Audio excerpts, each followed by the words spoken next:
عن أبي هريرة رضي الله عنه عن النبي صلى الله عليه وسلم أن رجلا زار أخا له في قرية أخرى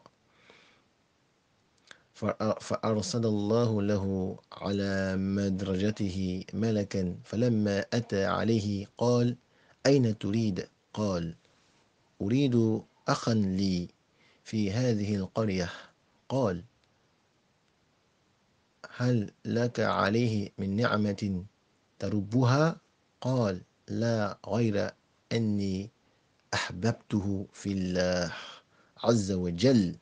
قال: فإني رسول الله إليك بأن الله قد أحبك كما أحببته فيه. رواه مسلم كتاب رياض الصالحين. Selon Abu Hurairah radiyallahu anhu, qu'Allah l'agrée, a dit: Un Nabi, le prophète sallallahu alayhi wa sallam, a dit: Un homme rendit visite à l'un de ses frères qui habitait dans un autre village. Allah envoya un ange sur son chemin. Lorsqu'il arriva, l'ange lui demanda: Où vas-tu? Je vais rendre visite à un frère qui habite ce village. Lui as-tu confié quelque chose dont tu voudrais t'assurer du bon état? Il dit: Non. Si ce n'est du fait que je l'aime en Allah, répondit l'homme. L'ange lui dit alors: Je suis envoyé à toi de la part d'Allah pour te dire qu'Allah t'a aimé comme tu as aimé en lui cette personne. Ambe Allahu subhanahu wa ta'ala tano amba barakada amba yini alafe alakan kanda alakan jidi kandala alakan labaye alakan kishi kabu turama alakan kishi lahara gelama alakan kishi jahannama tasmama alakan do akajine kolona kahine bi hadisa alakan lakabo Abu Hurairah radiyallahu anhu aku alakan nabiyuma sallallahu alayhi wa sallam aku أن رجلا زار أخا له في قرية أخرى. Ko cɛ dɔ a taara ziyara kɛ a balima dɔ la dugu wɛrɛ kɔnɔ. Cɛ dɔ a taara bɔ a balima dɔ la dugu wɛrɛ kɔnɔ. فأرسل الله له على مدرجته ملكا. Ala ye mɛlɛkɛ dɔ ci ka na nin cɛ nin ma. فلما أتى عليه, tumana min na mɛlɛkɛ nana ma, قال أين تريد? Mɛlɛkɛ y'i kanto cɛ nin ma: I bɛ taara min? قال أريد أخا لي في هذه القرية. A ko n bɛ taara bɔ balima dɔ de la, n bɛ taara bɔ balima dɔ de la nin dugu nin kɔnɔ. قال هل لك عليه من نعمة تربها؟ Mɛlɛkɛ y'i kanto a ma: Yala i ye fɛn dɔ de kalifa ma wa? I bɛ fɛ a ka fɛn nin minɛ ka ɲɛ wa? A ka tanga ka ɲɛ wa? قال لا, غير أني أحببته في الله عز وجل. Cɛ y'i kanto ko non, k'o tɛ, ne y'a kanu Ala de kama. قال فإني رسول الله. Mɛlɛkɛ y'i kanto, ne ye Ala ka ciden de, إليك kana i ma, بأن الله قد أحبك كما أحببته فيه. Ko Ala y'i kanu i n'a fɔ i ye ni cɛ nin kanu Ala kama cogo min. Ni hadisa nin bɛ Muslim kɔnɔ, a bɛ kitabu min kɔnɔ, o de ye Riyadus Salihin, le jardin des vertus.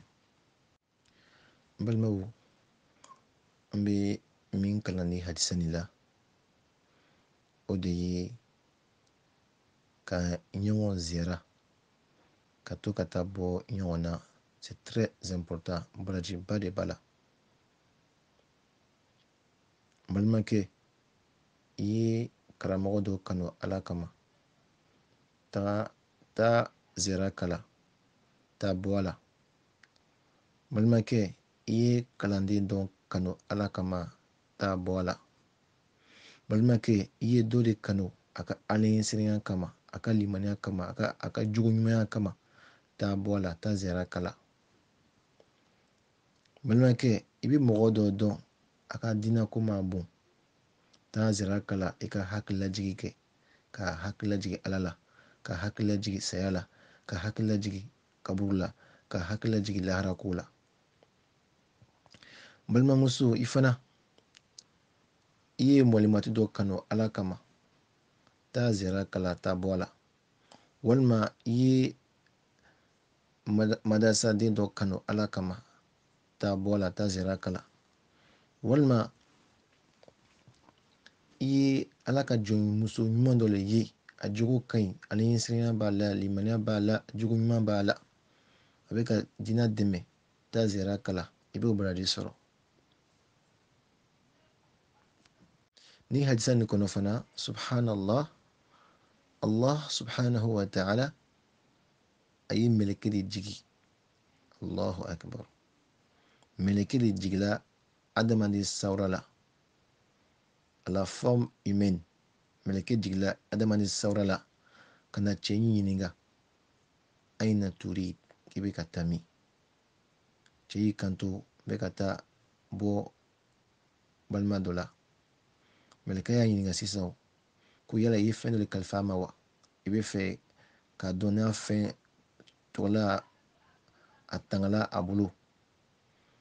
A ko o tɛ, ko ne y'a kanu ala de kama. Allahu akbar. Mɛlɛkɛ fana ko ne ye ala ka ciden de ye ka na e ma. Ne ye ala ka ciden de ye ka na i ma, ka f'i ɲɛnɛ ko ala y'i kanu i n'a fɔ i ni karisa ni kanu ala kama cogo min. Allahu akbar. I m'a ye, balimaw, an ka ɲɔgɔn kanu, an ka ɲɔgɔn kanu, an ka ɲɔgɔn kanu. Kanu bɛ na ni silamɛw de ye fɔlɔ. N'i ye balima ye, i ka silamɛw bila la. Ni m'a ye misiri kɔnɔ, taa bɔ a la. A bɛ se ka kɛ bana y'a sɔrɔ, a bɛ se ka kɛ a ka limaniya jigila, donc taa bɔ a la. A bɛ se ka kɛ yɛrɛ problème ba dɔ de b'a kan, o de kosɔn i tɛ k'a ye, donc taa bɔ a la, i bɛ baraji sɔrɔ. I taara bɔ mɔgɔ la, banabagatɔ la, ka taa banabagatɔ lajɛ. Mɛlɛkɛ ba 70, 70,000 anges o bɛ dugawu k'i ye fo dugu ka jɛ. I taara sɔgɔma de ka taa ziyara kala, ka taa bɔ banabagatɔ la. Mɛlɛkɛ ba 70, 70,000 anges, o bɛ dugawu k'i ye fo wula fɛ. Allahu akbar. Ziyara ka ɲi dɛ, an ka to ka ziyara kɛ ɲɔgɔn na balimaw. E min bɛ fo Amérique, san 10, san 20, i ɲɛ t'i ka mɔgɔw la, bi ye tigɛ taa bɔ i ka mɔgɔw la, taa ziyara k'u la. Ka sinji tugu n balimakɛ, n balimamuso fana fɔla dɛ. N balimakɛ, e kɔrɔmuso bɛ furu la jamana dɔ la walima dugu dɔ la yen, to ka taa bɔ a la, c'est très important. I ka taa k'a ka situation dɔn. On va voir ce qu'elle fait. Est-ce qu'elle souffre ou pas? Est-ce qu'elle bɛ sɛgɛn la wa? Est-ce qu'elle bɛ tɔɔrɔ kɔnɔ wa? Taa ziyara kala. N'a bɛ nɛmɛ fana kɔnɔ, alhamdulillah. An ka ziyara kɛ ɲɔgɔn na. Balimamuso fana, e min dɔgɔkɛ walima i kɔrɔcɛ dɔ fana bɛ furu la yɔrɔ dɔ la, i fana ka taa ziyara kala fana. Taa ziyara kɛ i kɔrɔcɛ la. Ala k'an dɛmɛ, Ala k'an kanda, Ala k'an sutura. Assalamu alaikum.